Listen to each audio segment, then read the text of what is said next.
West Virginia, Blue Ridge Mountain, Shenandoah River. One of the biggest folk musicians of the 1960s, known to millions as John Denver, met his untimely demise in a plane crash. But here's the kicker. His real name wasn't John, and his last name wasn't Denver. Shocking, right? Yet this was just the beginning of the mystery surrounding the life and death of the acclaimed singer-songwriter. As we delve deeper into the layers of his story, one question lingers. What really happened on that fateful day off the coast of California? Let's rewind the clock to when John Denver wasn't yet John Denver. He was born as Henry John Deutschendorf Jr. Ever wondered why he didn't go by that mouthful of a name? Well, that's a story for another time. Which brings us to young Henry's love affair with music. It all started when he got his hands on his very first guitar at the tender age of 11. Well, hold on to your hat because there's a twist in this story. You see, his parents had this one condition. He had to promise to keep practicing regularly. Sounds fair, doesn't it? So he dedicated himself to strumming away on his guitar, drawing inspiration from the wholesome melodies of beloved folk bands like the Kingston Trio and the New Christie Minstrels. Let's fast forward a little bit, shall we? Picture this, he ends up joining the Chad Mitchell Trio, and guess what? He eventually takes over the reins from Chad himself. Now that's what I call a transformation. The group gets a new name, the Mitchell Trio, and this marks the beginning of John Denver's journey to superstardom. Music was his constant companion. With his trusty guitar in hand, Henry strummed away, channeling the sounds of his folk heroes. And when he joined the Chad Mitchell Trio, it was like hitting the jackpot. Replacing Chad himself, that's like winning the musical lottery. The group's transformation into the Mitchell Trio was just the beginning of Henry's rise to stardom, setting the stage for the iconic career that would follow.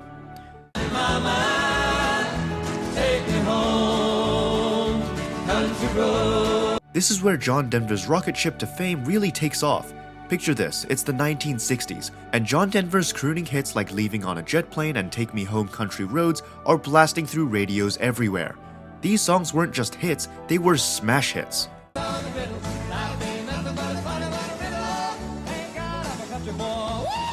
They pushed him straight into the fame of folk music, making him a household name faster than you can say Country Roads Take Me Home. Now let's talk about John Denver's image. If you were to imagine the epitome of a clean-cut, nature-loving, guitar-strumming troubadour, it would be John Denver. He wasn't just about music, he was about making a difference. He used his platform to champion environmental issues, like a real-life eco-warrior. Think of him as the OG tree hugger. From singing about the beauty of nature to advocating for its protection, he was a true green superhero. But life isn't always rainbows and butterflies, even for a superstar like John Denver. Behind the scenes, he was dealing with some personal struggles. Yep, you guessed it, he had a couple run-ins with the law, getting busted not once but twice for driving under the influence. Ouch. Needless to say, it put a dent in his squeaky clean image.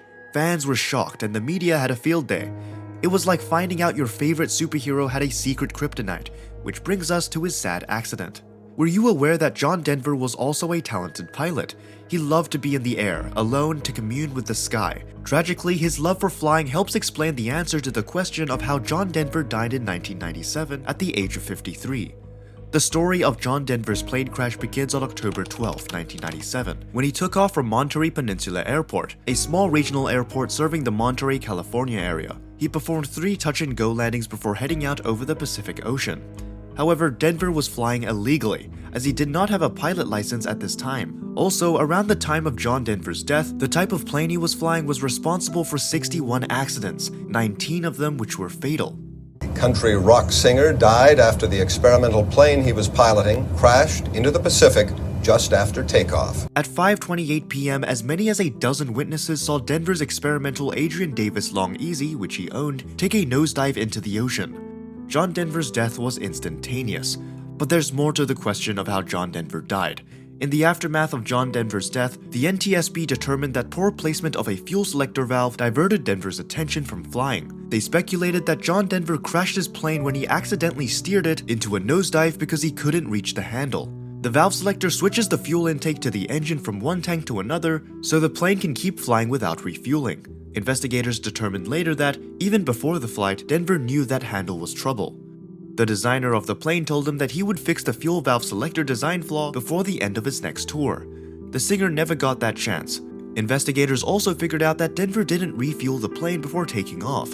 If he had refueled the main tank, he wouldn't have had to hit the valve to switch fuel tanks mid-flight. Denver didn't file a flight plan, but he told the mechanic he didn't need to add fuel because he would be in the air for only an hour. But some pilots don't believe that this strange valve placement would be enough for Denver to steer himself into a nosedive. Here's where John Denver's death gets darker for some. To get the nose down like that, you have to be real purposeful, recreational pilot and father of the ill-fated plane's designer, George Rutan, claimed. But those who knew Denver don't believe that he would have made himself crash.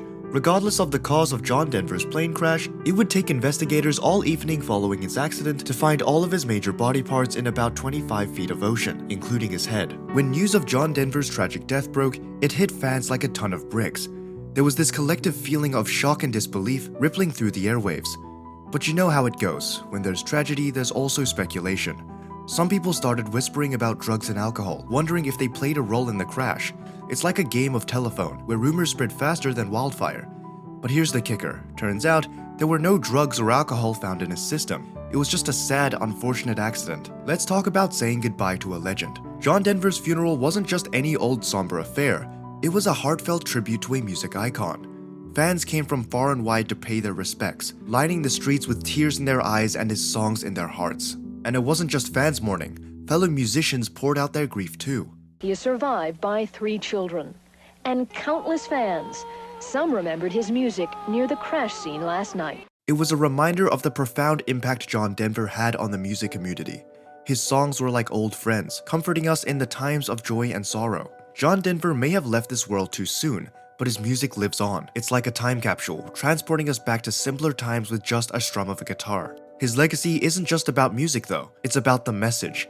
He taught us to appreciate the beauty of nature, to stand up for what we believe in, and to never stop dreaming.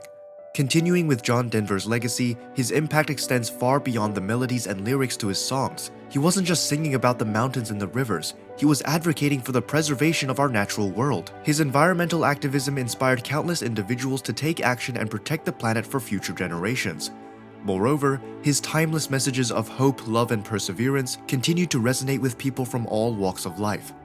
John Denver's legacy serves as a beacon of light in a world filled with darkness, reminding us to embrace the beauty of nature, to stand up for what we believe in, and to keep dreaming no matter what obstacles we may face. And even though he's gone, his spirit continues to inspire generations of musicians and environmentalists alike. So here's to you, John Denver. May your music soar as high as the Rocky Mountains themselves. From his humble beginnings as Henry John Deutschendorf Jr. to the soaring heights of folk music fame as John Denver, it's been quite the ride. As we wrap things up, let's take a moment to reflect the complexities of John Denver's legacy. He wasn't just a musician, he was a storyteller, an environmentalist, and a dreamer. So here's to John Denver. May his music continue to inspire and uplift for generations to come. Cheers, John. Comment down below what your thoughts are on the tragic death of John Denver, and while you're at it, make sure to subscribe to our channel because we have so much more to share with you.